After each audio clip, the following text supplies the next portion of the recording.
সিয়াম ফরজ করা হলো? কেন এত আয়োজন? মাসব্যাপী না খেয়ে থাকার এই আয়োজন কেন? This is the prime objective of Siam. এটা হচ্ছে রোজার প্রাইম অবজেক্টিভ। আল্লাহ বলছেন যে এটার মূল অবজেক্টিভ, উদ্দেশ্য হচ্ছে লাআল্লাকুম তাত্তাকুন, যাতে করে তোমরা মুত্তাকি হতে পারো, আল্লাহ ভীরু হতে পারো। এজন্য এই যে রোজা সিয়াম যে সাধন করছেন, পালন করছেন, আপনি এটা ফিল করবেন যে আমার তাকওয়ার লেভেলটা ডেভেলপ করতেছে কিনা, আমার তাকওয়া বাড়তেছে কিনা। তাকওয়া হচ্ছে এই ফিলিংসটা মনের মধ্যে আসা যে কেউ দেখে না কিন্তু আল্লাহ দেখে। কেউ দেখে না, সবার চোখকে ফাঁকি দেওয়া যায়, কিন্তু ফাঁকি দেওয়া যায় না একজনের চোখ। কার চোখ? আল্লাহর চোখ কিন্তু ফাঁকি দেওয়া যায় না। এই জন্য শুধু সিয়ামের সাথে আল্লাহ স্পেশালি বলেছেন লাআল্লাকুম তাত্তাকুন, যাতে করে তোমরা মুত্তাকি হতে পারো।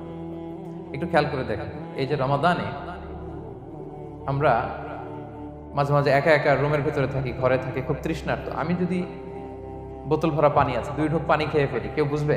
আজকে বাসায় কেউ লুকায় পানি খেয়ে আসছে কিনা, খেয়ে আসছে না না খেয়ে আসছে, আমাদের চেহারা দেখে কি বোঝা যাচ্ছে বলেন তো? বোঝা যাচ্ছে না।